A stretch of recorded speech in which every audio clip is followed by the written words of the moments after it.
Okay. Hi, everyone out there in this virtual digital life.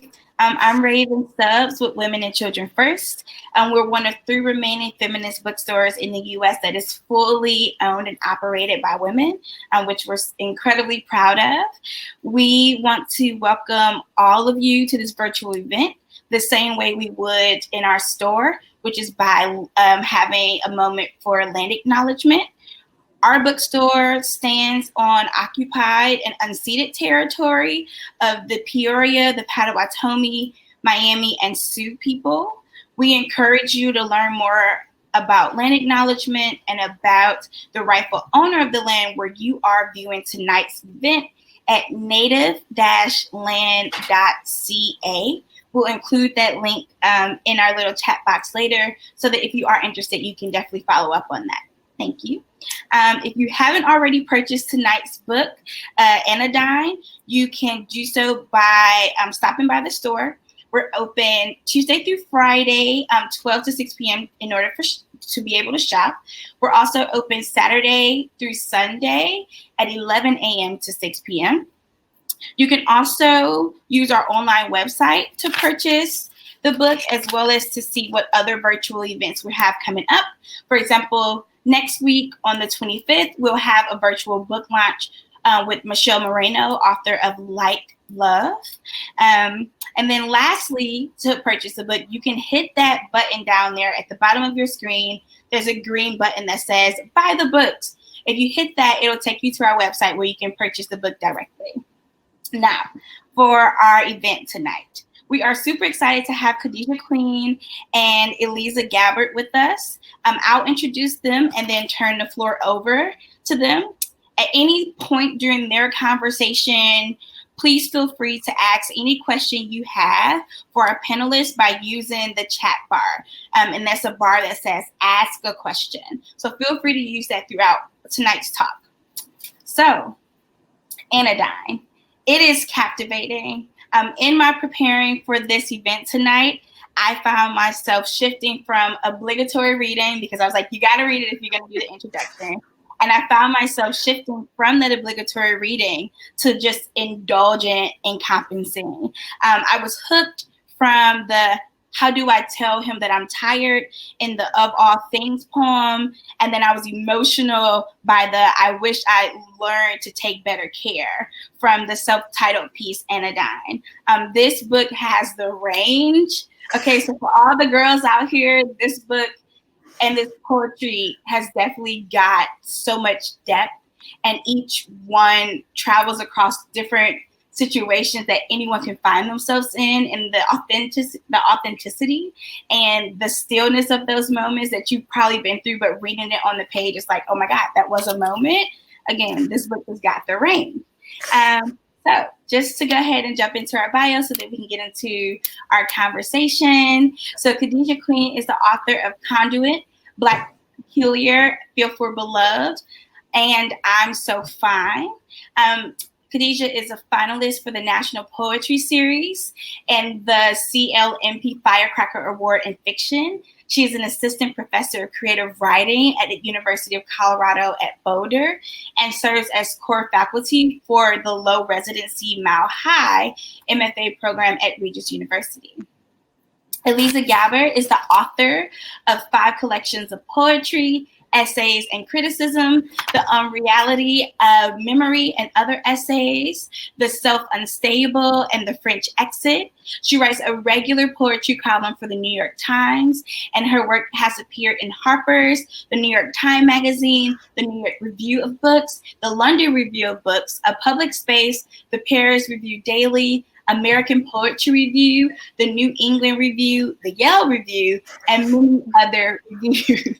It's all reviews. You're like amazing. You are handling those reviews. That's like the review queen, okay? She also lives in Denver. So I'm going to go ahead and turn it over to Khadijah and Elisa. Thank you so much. That was a really fantastic introduction. I really appreciate your hosting us here. And thank you, folks, for joining us. Hello from Cheyenne Arapaho territory, and all the white doves to Ruth Bader Ginsburg.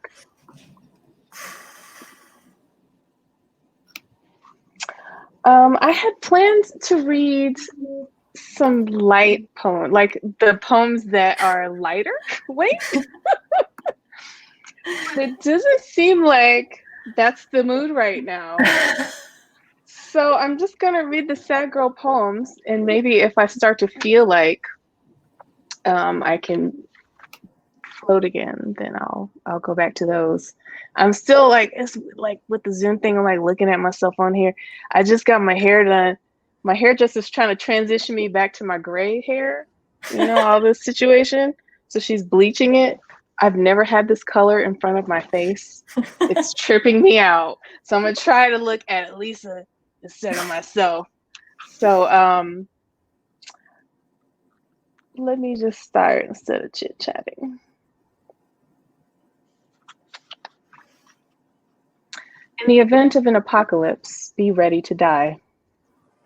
But do also remember galleries, gardens, herbaria, repositories of beauty now ruined to find exquisite, untidy, untended loveliness of the forsaken, of dirt-studded and mold-streaked treasures that no longer belong to anyone alive, overrunning and overflowingly unkempt monuments to the disappeared. Chronicle the heroes and mothers, artisans who went to the end of the line, protectors and cowards.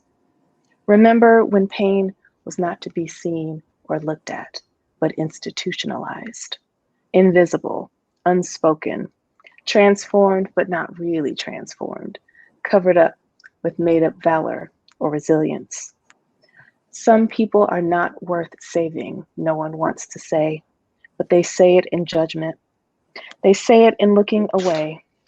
They say it in staying safe in a lane created by someone afraid of losing ground, thinking, I doubt we're much to look at, as we swallow what has to hurt until we can sing sharp as blades.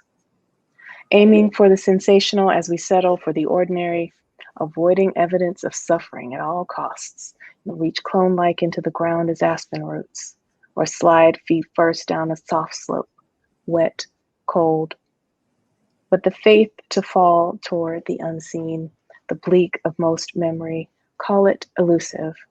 Call it the fantasy to end all fantasies, awaiting fatality, blight of both education and habit. Warned inert, we could watch ourselves. Foolish, lose it all.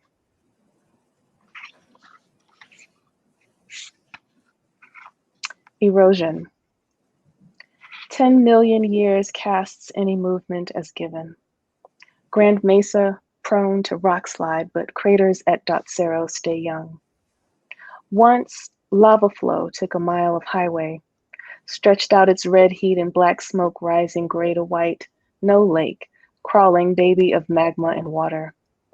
When snow-topped, both still boom with basalt, that molten underground we swim the surface of. In Palisade, the low range casts no shadow over the vines, peaks rising inward as separate entities, stark high earth and low height green.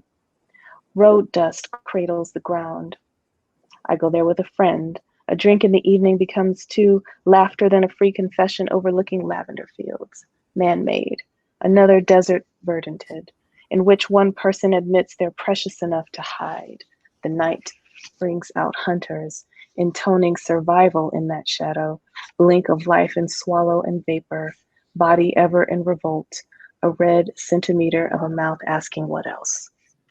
How we fail is how we continue. Live unadorned. Turn the wake sublime. Identify a new habit in progress, a good succulent in a sea of smooth pebbles. A sky can be gray even in a warm off-season. In defiance of time, the smallest people dance in it naturally. They want to have the last sound. Something about the way I am made is not made to make sense. I stretch my insides across pages until my pain is upside down. Peonies and tulips bloom red and pink from my back, bent like washerwomen's knees, full on shadow. But I could have neon feathers if I wanted to, faux apparatus of flight. I could have cultivated an error, the bad luck of odd numbers. Spectators claim ancestral innocence as ever. A suit, 2 sizes, too small for escape, and inside the coveted dance I first looked down at extraneous steps in shame. For all my notes and vices, I still long to stop the false fight for my humanity, allowed to share a history of anything but suffering. Dementia is one way to say fatal brain failure. Whose mind loses when the loved decline? Human by whose degrees? Capability and refusal twined up in loose fog, time shocked. A body is what without its engine?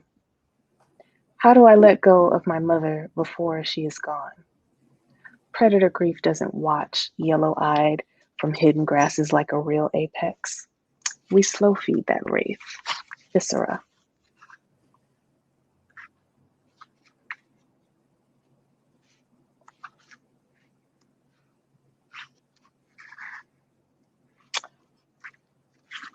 You know, I've been thinking about grandmothers a lot, and that's one of the questions I wanted to ask Elisa about grandmothers.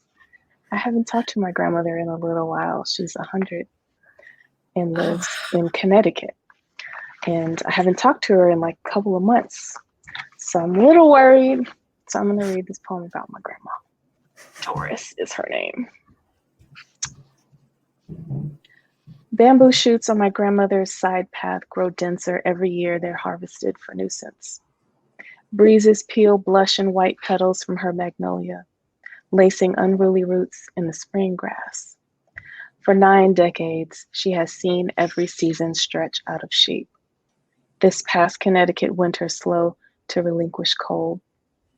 As a girl, she herded slow turkeys on her Aunt Nettie's farm, 50 acres in a Maryland county that didn't plumb until mid-century, plucking chickens and pheasants from pre-dawn into the late night, scratching dough for neighbors, relatives stopping by for biscuits, and the view from my window changes.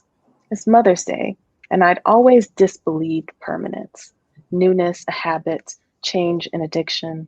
But the difficulty of staying put lies not in the discipline of upkeep, as when my uncle chainsaws hurricane-felled birches blocking the downsloped driveway, not the inconvenience of well water, slowing showers and night flushes, not in yellow jackets colonizing the basement, nuzzling into a hole so small only a faint buzz announces their invasion when violin solos on vinyl end, but in the opulence of acres surrounding a tough house, twice repaired from fires, a kitchen drawer that hasn't opened properly in 30 years marked danger, nothing more permanent than the cracked flagstone path to the door, that uneven earth shifting. So I think I'll read maybe 3 more. I think that will be a good time. I think I do want to read something that I don't normally read. Every time I read, something sad happens. And then I want to read all my sad poems. So I think I would like to read one more sad one, and then one light one, and then one angry one. How's that? How's that for range? Okay. Perfect. Anodyne.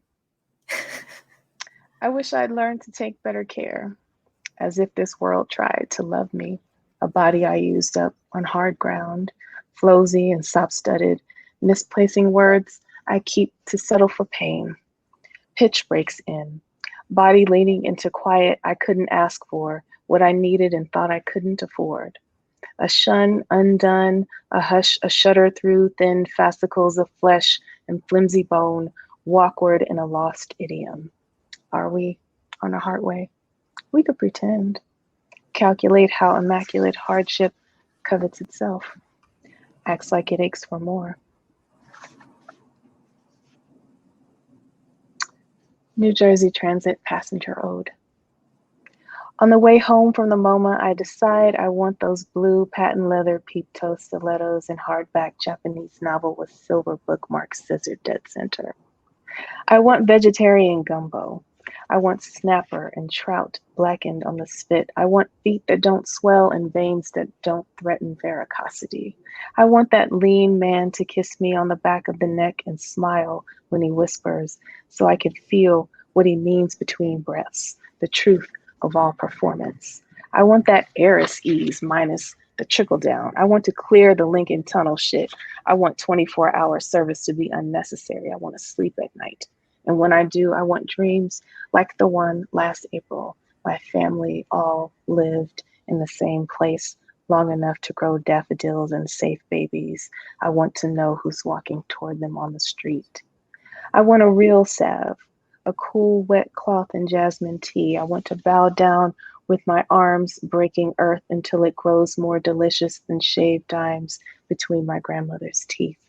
I want the city's lights to stop telling me that bedtime story, the song I can't get enough of, the swagger keeping me hooked.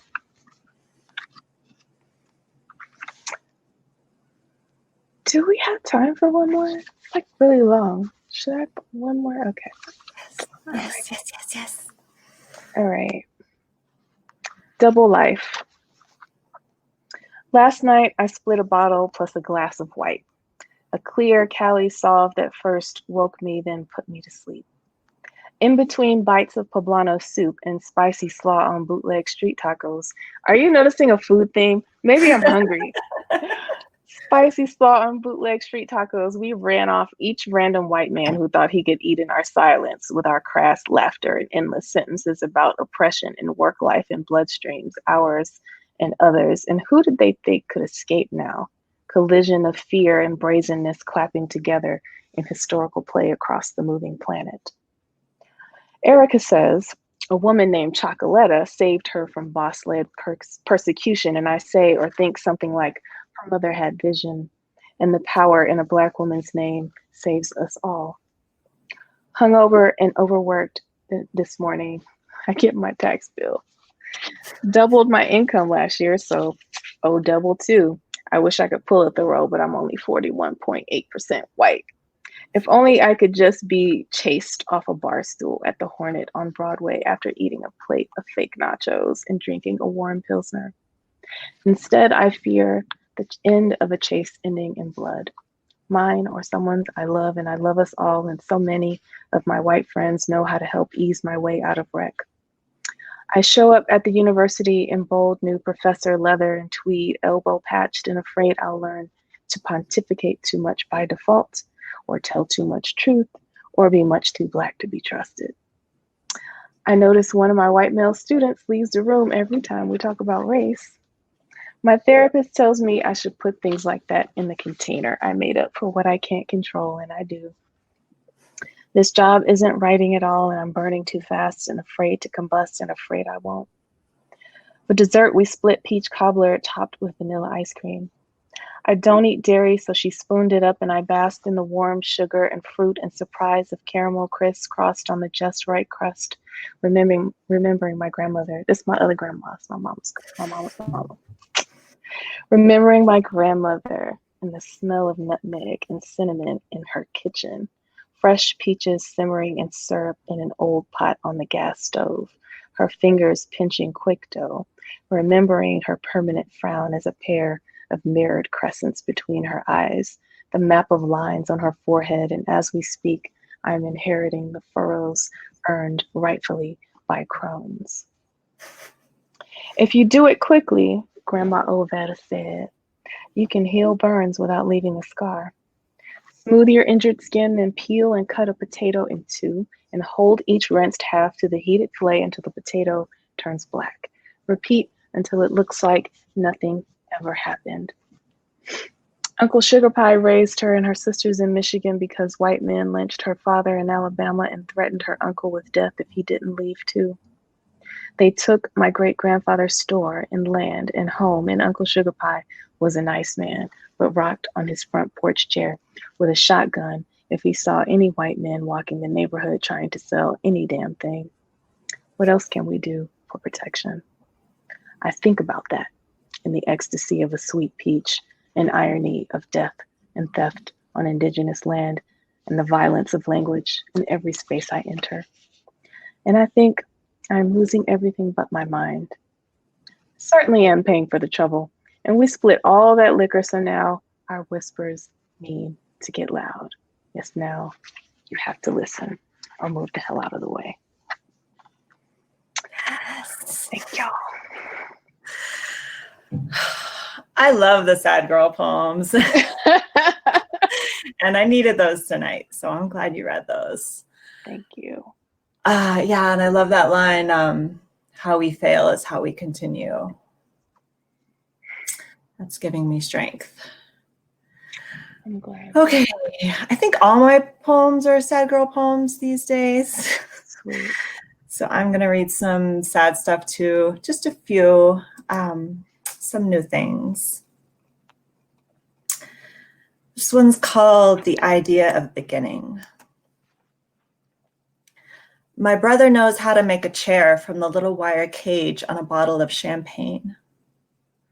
I find it hard to throw away the wire when I know there's a chair inside. A chair my brother would have made, which would make it worth saving. I find it hard to throw out flowers, which were dead on arrival. Some philosophers think that your phone has a conscious mind. Same for anything sufficiently connected, like Pando, a tree that manifests as hundreds of trees and is currently thought to be dying. I haven't seen a crow in a long time. Do crows have a season? I got a book about symbols in the mail and it opened to the crow page. I'm not lying. It said because of its black color, the crow is associated with the idea of beginning. Once, driving south through New Mexico at sunset, the sunset was endless. I am not sure why, geographically or astronomically speaking, it just kept glowing. I associate the idea of beginning with the idea of death. To exist at all is to enter eternity. I associate the word thing with false humility. Who am I to name a thing? Who am I with this long blonde hair? Who am I when I sleep so deeply I wake up thinking of my childhood bed? In New Mexico, the moon rising over the mountain was absurd on its face. All ha, ha, ha. Madness.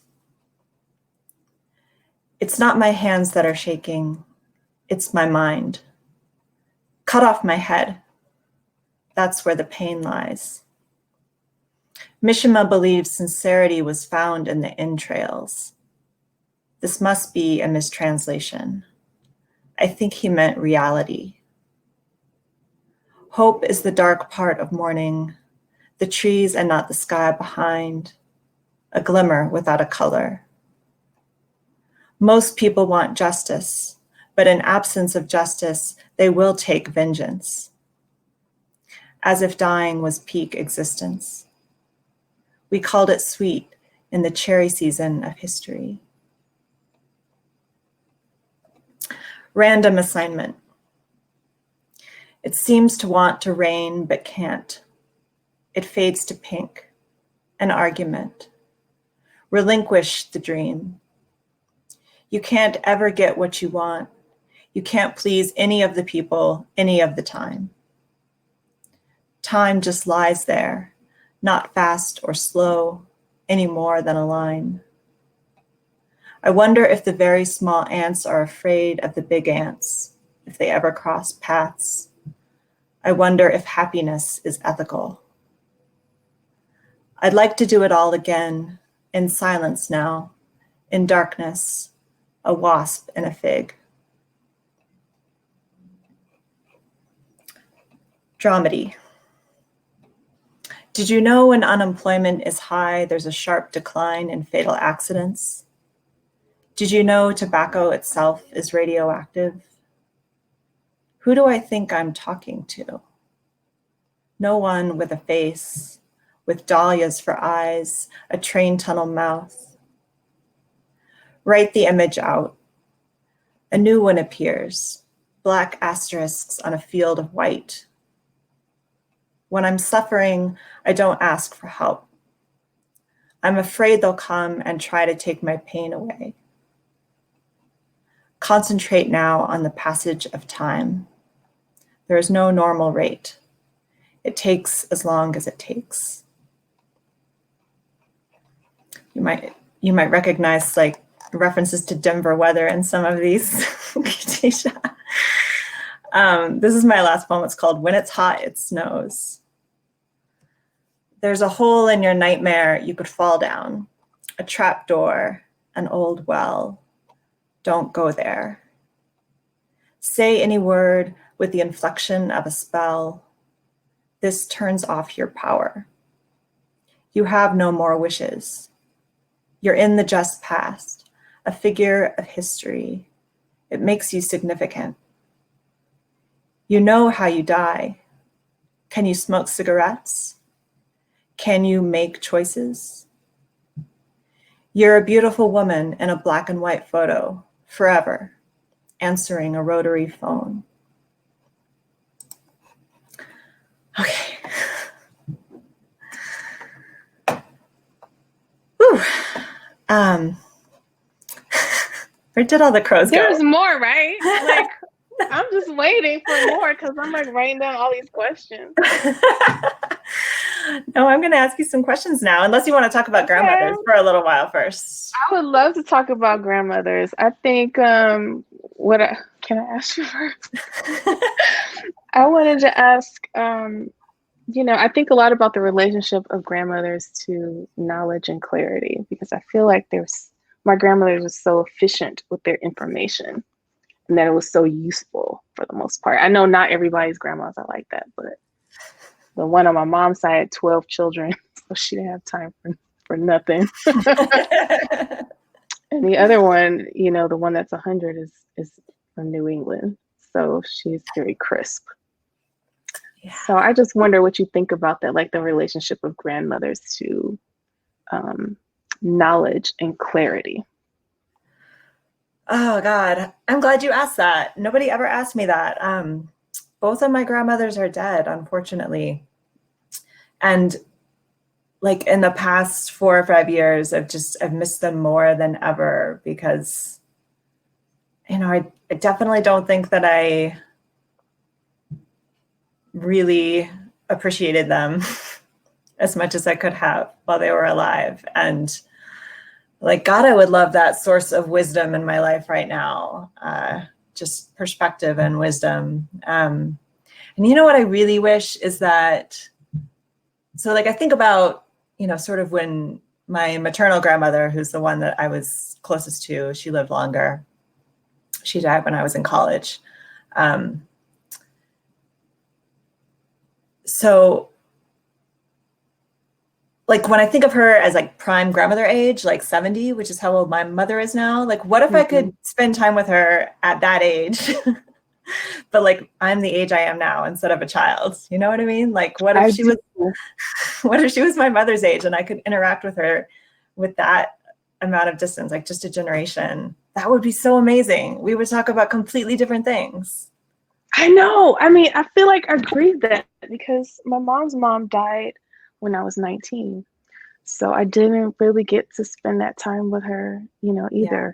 It was, but the times that I did, I just remember being up under her, like just soaking up as much as possible. And she was always just so matter of fact and tough. I don't think we talk about grandmothers in those terms. I think, especially in this time where the rhetoric is that elderly people are disposable. I just felt so much rage about that. I still feel it because our elders are valuable and we wouldn't make it without them. We wouldn't be here without them. So they need to be honored. And their knowledge is just as valuable as academic knowledge is what I think. Yeah. Thinking of Ruth again. I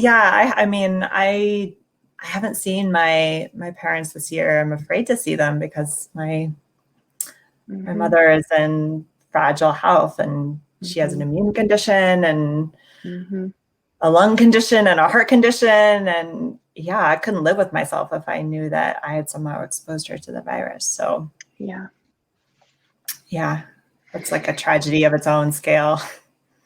It really, really is. And it's the thing that makes it so bad is that it's unnecessary. But I think we're supposed to be talking about poems. Yes. So I want to ask you about form. And I wanted to start here because, and I promise I'm actually going to get to subject matter content later, but I think ask whatever you want. We both deal with like some pretty dark and difficult subject matter in our books. And so it always feels like such a relief when somebody asks me about the structure or the craft instead of like, well, like, what do you think about? Tell me about your sadnesses. Yeah. Right. Or just like expect me to solve any of the disasters that we're in the midst of, which I promise you I don't know how to. I wish I did.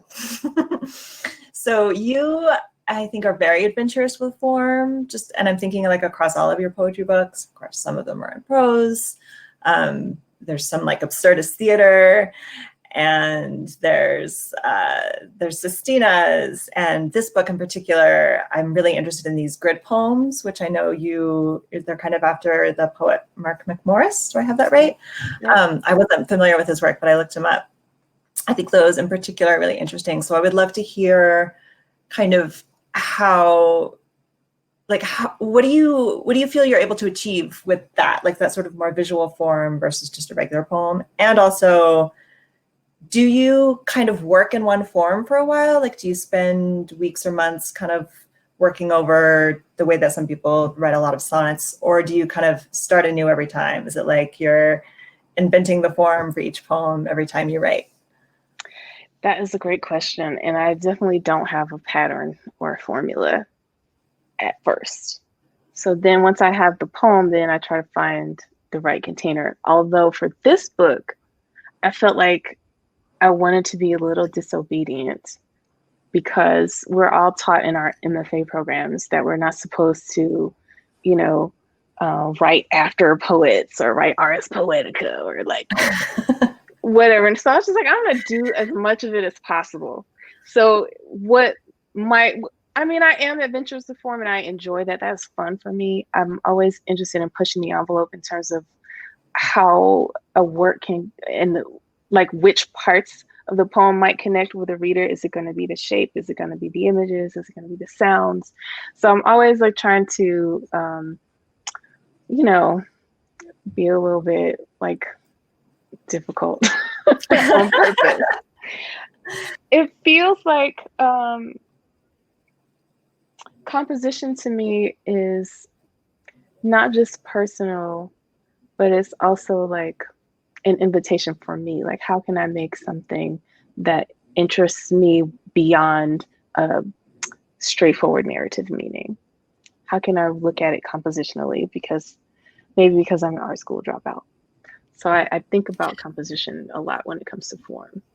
And I wrote some of those eclogues after Lucille Clifton and Robert Hayden, and Alice Notley was an influence in this book. Bernadette Mayer was an influence in this book, Mark Morris, so like Alejandra Pizarnik. So I was really trying to, use what I was reading to help me get through what I was feeling, and then mixing those together on the page. I don't know if that's a satisfying answer or not. It is. It is. Do you ever read the grid poems aloud? Because they're a little bit less. Sometimes I do.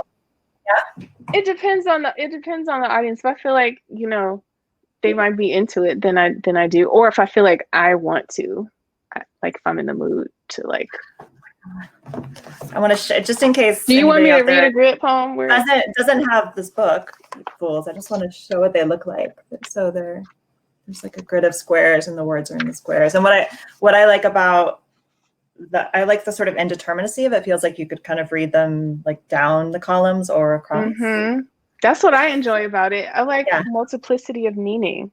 Mm-hmm. That is fun to me.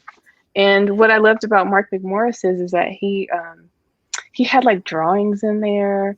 His grids were bigger. He had like 9 and 12, and they were mathematical. He had like formulas for infinity and stuff in there. And I felt like I don't want to copy, so I just did my own little thing. I didn't put no formulas in there. Yeah. Do you know the poet Jessica Smith at all? I think I do. I don't think I've read her work though, but I think we follow each other on Instagram. Is she doing something with this? Like, I know she's got the day books, right?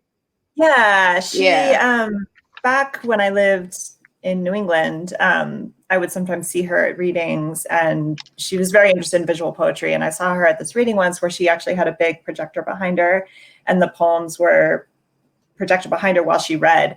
And she explained that, because they're sort of like this open field, words all over the page. And she said that people always told her, like, I have no idea how to read that. I don't know how to approach it. I lose my place. And she said, that's part of the point, right? Yeah. She said, that's fine, because when I read them out loud, I don't read it the same way every time, and I don't read every word. I just kind of like, it's like walking through a garden and just picking random wildflowers. You improvise and you enjoy yourself.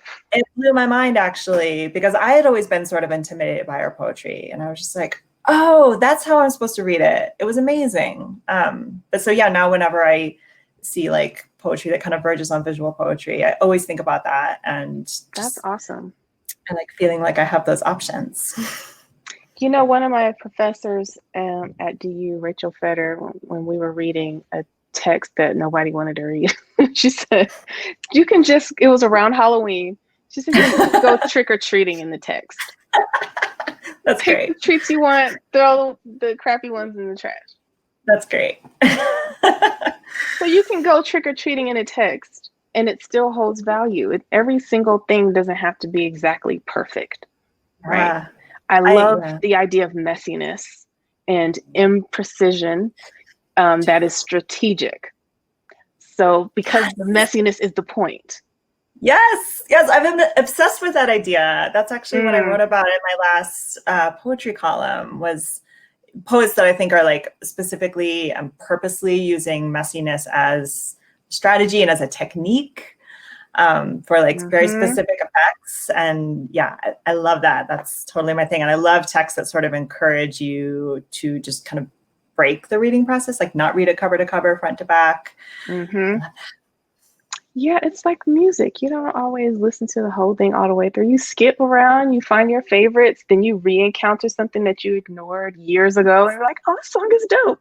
Like, why can't it just be art? Why does that have to be, rigid, Yeah. And your book, I read it differently after I'd heard you read from it also, I feel, because now I can like really hear your voice when I read the poems, and I love when that happens too. Me too. I haven't heard your poems in so long. It was so like, I got chills in some spaces. And I haven't gotten to read poems in a long time. It just, it's nice. It's really nice. Thanks for letting me do that. Thank you for doing it. All right. So now I'm going to ask you about a tricky subject matter question. Okay. So when I was kind of rereading your book over the past few days, I was just thinking about this connection between Anodyne and the Unreality of Memory, where we both write a lot, like very directly about pain. And like you're thinking on pain, especially in that first poem. I think it's the first institutionalized poem. That mention. Remember when pain was not to be seen or looked at. Yeah. It put me in mind of this essay that John, so for people in the audience, my husband, John Cotter, is also a writer. He wrote an essay about pain, and he was connecting this anecdote he read about Simone Weil, who had migraines. And she said at some point, actually, I typed this out. Let me get it because I don't want to screw up the quote. She said, I had an intense longing to make another human being suffer by hitting him in exactly the same part of the forehead. Which I find that fascinating, because we think of her as, so compassionate, but just when you're suffering, right, things get wild. And he connected this to this other quote by Elaine Scarry, who said, "Whatever pain achieves, it achieves in part through its unshareability." And that made me think of your line also, "I stretch my insides across pages until my pain is upside down." It's that sort of whatever pain achieves. And I'm wondering, I sort of put you in this line of like scholars of pain. Like, do you have a philosophy of pain, and what do you think you achieve by writing about it? You know, I love that question because I tend to avoid all scholarship about pain because I had lived with chronic pain. I've had fibromyalgia for 2 decades now. And whenever I find something that works, it seems like I either can't get it because they stopped making the thing, or they won't prescribe it to me because they think I'm going to be an opioid addict, which I was just talking with my friend Jillian Bison, and she was like, "I don't think I know any disabled addicts. Do you?" And I don't think I do. All the addicts I know are non-disabled people. It's because we're in pain and we want to not be. So I have avoided scholarship about pain because it's too familiar. It's my everyday shit. So I don't know if the way that I choose to write about it, I think, is embodied because that's what my experience is. Yeah. And I'm also interested in, we talked about imprecision as something to aspire to because you can't communicate. Like, you really can't. Those quotes are right. It's not shareable in a concrete way. If there is something called empathy that exists in another person, if you can listen to another human being saying that they're hurting and be willing to offer comfort or space for expression, then we don't have to have this urge to hide it or pretend it doesn't exist, because 1 in 5 people in the US are disabled. So chances are you know somebody who is, or even if they don't want to claim it or they can't claim it or don't know how to.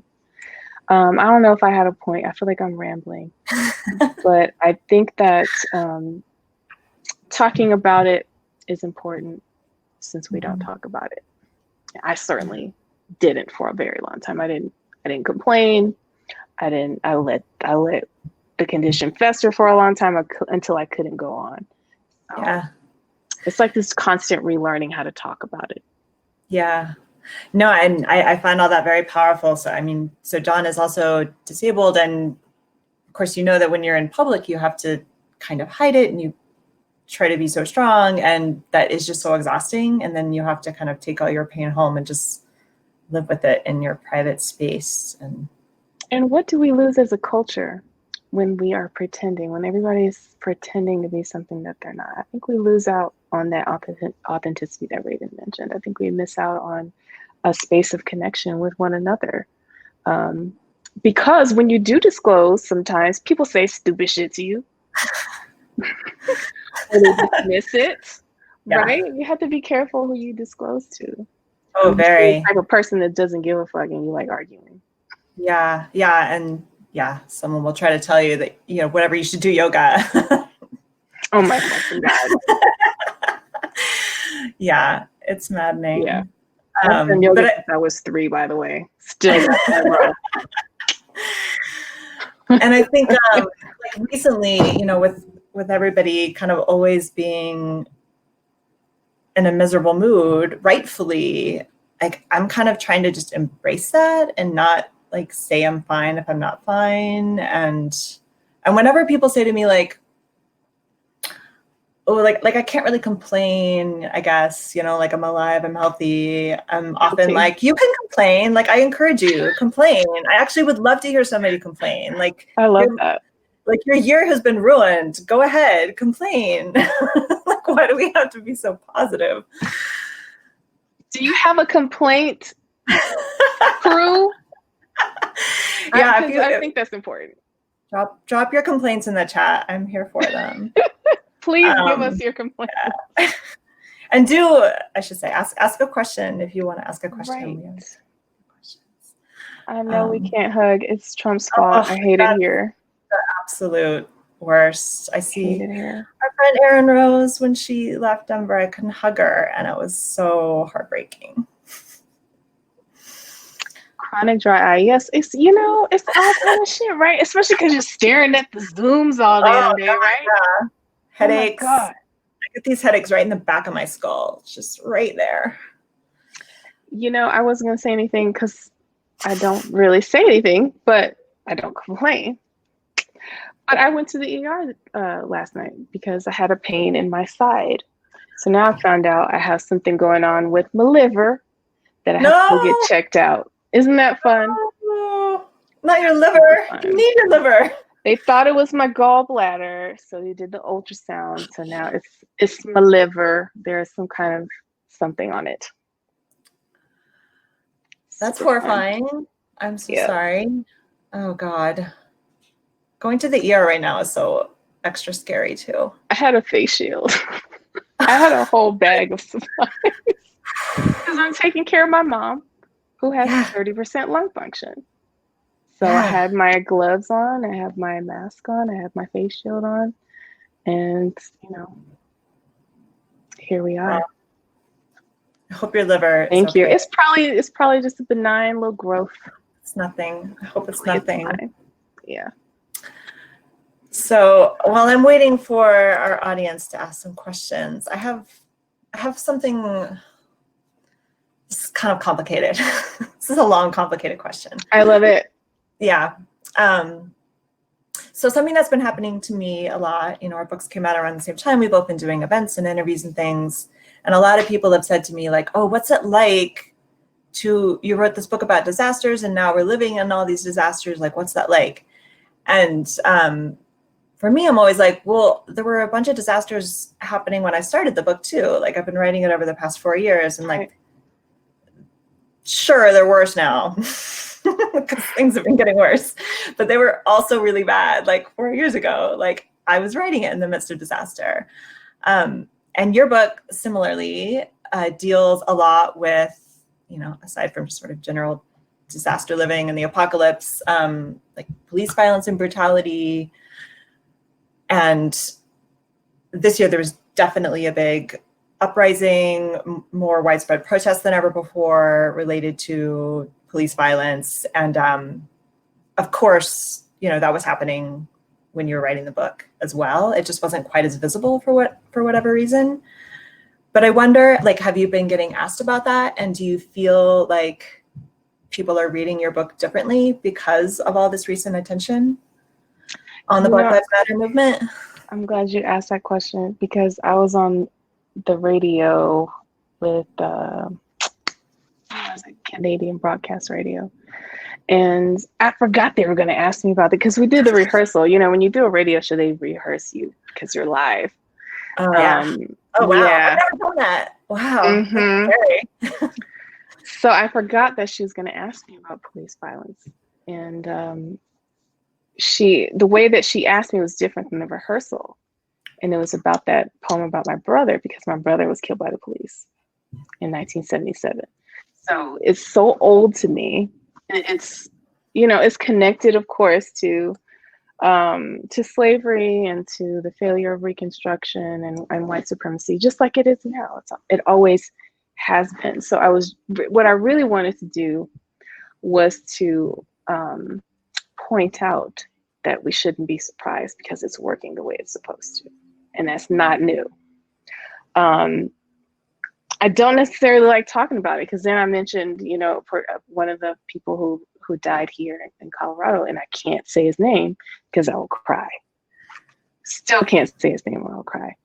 So what I wish, is that we could talk more about form and how things are made, but the nature of the way things are right now is such that people want to talk about the real issues and what poets have to say about it. So I'm trying to rethink my relationship to those kinds of questions. The Colorado Public Radio people, I didn't let them ask me about it. I didn't let them ask me about that poem about my brother. I didn't let them ask me about that poem about my son or my mom because T'Challa died. Chadwick Boseman died and I was a mess. So I didn't feel like crying on the radio anymore. And now I just told them that. So we talked about something else. I guess my rambling answer to your complicated question is everything that we want to know about poetry is useful. It doesn't necessarily have to be about our pain. We don't necessarily have to parade it. I think we should be in charge of how we respond. So that's what I'm trying to do. Yeah. Yeah, I love that. Yeah, there is a kind of strange pressure on us to take some kind of cultural responsibility for speaking to the great issues of the day, and it can be difficult. It's kind of too late, don't you think? Y'all should have been listening before that dude got elected. Yeah. It's too late now. I mean, I'm so sadly serious. Yeah. Yeah. Yeah. We got a question in here. Both of you have been acclaimed for writing about pain and disaster in ways that readers find strengthening and reassuring. How do you understand the magic factor that turns writing about pain and anguish into something heartening or healing? Do you want to answer that first?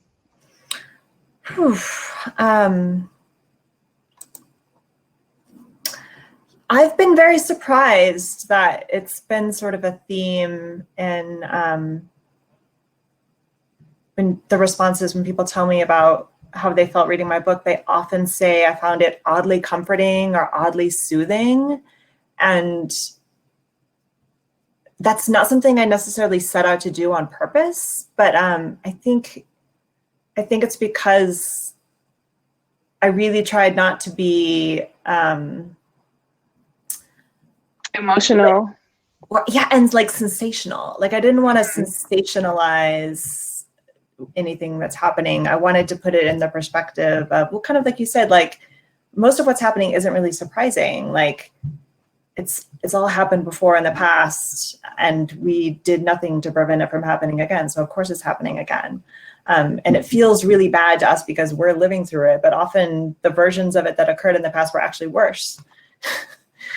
Like, you know, the Spanish flu was worse than this pandemic. I mean, well, we're probably going to give it a run for its money. But just in general, like shit that happened in the past, you know, the Black Death, like it was mostly worse than what we're living through. Right. And I think that reminder is kind of comforting to people, that it's like, oh yeah, I guess I should be a little bit grateful for the comforts that I do still have. Yeah, that's a question I wanted to ask you about, like, how dare we even think of comfort at a time like this? And I feel like, does it disappear? Does it just change, like comfort? Mm-hmm. You know, I think there were times over the past few years where I did feel this kind of urge for self-punishment, like this feeling like I didn't deserve happiness. And then, I don't know, I got over that. Like Did you feel like you wrote through it? Maybe that's it. Maybe that's it. Now I like, or maybe it's just that like so much has been taken away from us this year, you know, like we can't hug our friends. I can't see my mother. I can't just hop on a plane and go see the ocean, or even just go to the store without like developing a strategy. Yeah. Like I just feeling like I've taken every little thing for granted. That actually makes me feel like I have to take any pleasure and comfort I can get and just cherish it and like hold it to my breast. Like this is my life. Bosom cherishing. Yeah. And actually I love that about your book, that like even when you're processing sort of suffering, there's always like, and then I ordered the peach cobbler. Like I'm gonna have the peach cobbler every time. Yeah, I have come back around to feeling like we do deserve pleasure and comfort, and like, yeah, this is our one life, you know, like how much suffering can we withstand? And there's like useful suffering and totally worthless suffering, and like that can just be sort of indulgent in a way. We don't have to self-flagellate.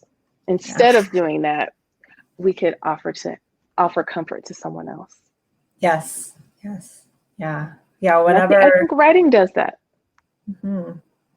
Yeah. Whenever someone I know is really having a hard time this year, happens a lot. Like I've certainly gone through more depression this year than I ever have in my life. I just kind of try to remind people like just to focus on small things. It's like the only thing that gets me through the day is just looking forward to like, what am I going to make for dinner, and getting to eat dinner with John and have a glass of wine and read a book that I'm enjoying. Like just the smallest things. Like I've stopped looking forward to giant like milestones in the future. I just try to focus on those really small things. Yeah, I actually, especially when I forget to do it, I notice the difference in my mood. I try to write something every morning about what I appreciate, just to set the tone for the day and help me get through all the things that I have to get through. Like if I have that hour to myself to do my 10 minutes of yoga and, you know, have a cup of tea in my favorite little rose cup. It's got roses on it with like gold on the rim. It's small, so you don't leave any residue. Like there's no leftover sips in the cup, right? So it's those little things, exactly. Yeah. Like it feels like wear your good underwear, you know, like wear your good pajamas. Wear your good underwear. I bought myself some pajamas, exactly. Like we might die, you know, like this is the time. Now's the time. We don't save our cute outfits for another day. No. Yeah. I think we have some more questions. Oh, we've just been talking and ignoring the question box. I'm so sorry. Oh, okay. I'm wondering if your living in the world mind, poem writing mind, and criticism or review writing minds have to operate differently by necessity or choice, or if they are all one synchronized organ. Oh, that's so interesting. Ooh, Alicia's question. Yes, thank you. Might have known that Alicia would ask a great question. You know, I think that I felt that they did at first. When I was writing, I had this ridiculous year last year. It felt very urgent to finish the things I needed to finish. So I was finishing Anodyne and my dissertation and a memoir about my time in the Navy. So I had all those projects happening in 1 year. And I think that they all informed each other. I won't say that I have like separated my brain into thirds like a comic, but sometimes it felt that way, but only when the style impositions from the format began to encroach. Like when I had to format the footnotes for my dissertation, that was like the only time it felt like unnatural for me to be thinking in these different modes. I would say emotionally, that might be a different story, but intellectually, it felt natural to have all of those things happening at once. Yeah, I think of them as modes as well, rather than different minds. So it's the same mind. It's more like there's like a filter, and you just kind of like click it, and there's that filter, and click it, and it's that filter. That. And I find that different modes are useful for different things. So poetry is what helps me process, or actually poetry is what helps me not process. Like criticism or, you know, writing an essay, that's processing. That's like slowly trying to make real sense of material, coming to an understanding. Poetry is when I'm like, I want to think about something, but I don't want to process it. I want to leave it kind of. Yeah, you said a place to wonder. I think you said that in one of the poems. I wrote that down. Yeah, I've been writing more poetry lately. I think just because like I'm tired of the organized kind of processing, and I kind of want my thoughts to just be thoughts and not connect too neatly to each other. CM said the small things feel monumental now, and I think that's right. Yash is asking, how has this disaster year impacted the way you encounter or experience art? I feel like I've lived through small disasters or different kinds of disasters, not world scale, like personal ones. So I'm coping the same way that I did with those, which is to watch bad TV, so-called bad TV. So I am all caught up on Real Housewives of Potomac. I am hoping Lovecraft Country will fix its life after the sort of terrible season, episode 4. And I bought some plants, some living things. I need to go pick up my plant pots. Oh, I want to get some more plants. Now that we're like here all the time and I can look after them. Exactly. Yeah. And hanging out with my son. Sometimes we just sit and talk for like hours, because before the pandemic, I was always busy, you know, so it's nice to be able to sit and talk with him. That's wonderful. I feel like I'm a little bit, I do like have like comfort movies, like just 80s movies that I've seen like 40 times that I'll watch if I'm really exhausted. That's always good. But yeah, I think like with reading, I'm a little bit more particular about my reading choices because time feels more precious. And so the time that I'm going to spend reading, I sort of, I want to really love what I'm reading. And is there one book that you really love reading right now? I'm looking over at what I'm reading. John got me this big collection of Robert Hass essays, and like it's huge. And there's like, I'm probably not going to finish it because it's so big, but I really love that. I didn't know until this year that he really wrote prose. That's just my own ignorance. Yeah, man, he's got all those things. His prose is great. I'm obsessed with it. He wrote the intro to this like selected Rilke we have. And the introduction was fantastic. And I was like, oh my God, Robert Hass. He's like, sweet. He's my man. I love the way he writes. So yeah, so then John got me this giant book of essays. And I've been really loving that because they're from like the past, 40 years. And he's writing about sort of like the way political poetry was in the 60s and 70s. And it's so interesting to get insight into that. And yeah, like they're all the same concerns, like they hated war. They hated the government too. I just finished teaching how to write an autobiographical novel, Alexander Chee's book. And it's got that, that's something similar, healthcare for all. 30 years ago, they were marching for it, their heads broken for it. So same old. But we have our plants, we have our books to read, we have our multifaceted minds, and we have our clarity, and that poetry helps us to maintain. So we're going to keep fighting. Well, I want to tell you all to buy Anodyne if you haven't already. It's so beautiful. Thank you so much, Elisa. Those are fantastic questions. It's always delightful to talk to you. And thank you, everyone. Thank you. It's such a pleasure to talk to you. It got my mind off the horrible news. Yay. Yeah, and hi, everybody. So we're going to go ahead and we're going to end tonight. Before we end, we want to thank Khadijah and Elisa so much for joining us tonight. Seriously, thank you all so much. We want to thank you all so much at home for watching or wherever you are streaming this live talk.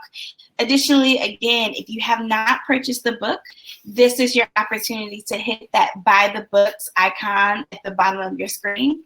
Additionally, after we end this cast, you can use our website, www.womenandchildrenfirst.com, to purchase any of the works by Elisa or Khadijah. We ship all over the U.S., so do not feel like you're out or you've missed or you don't have access. We will find a way to get those books to you. And then lastly, just make sure that you all have a safe rest of your pandemic experience. Try to stay as safe as possible. Try to find joy in the small things and rest in the large things. Well, thank everybody so much. Thank you, Khadijah. Thank you, Elisa. Thank you so much. Good night, everybody. Good night, everyone. Thank you for coming.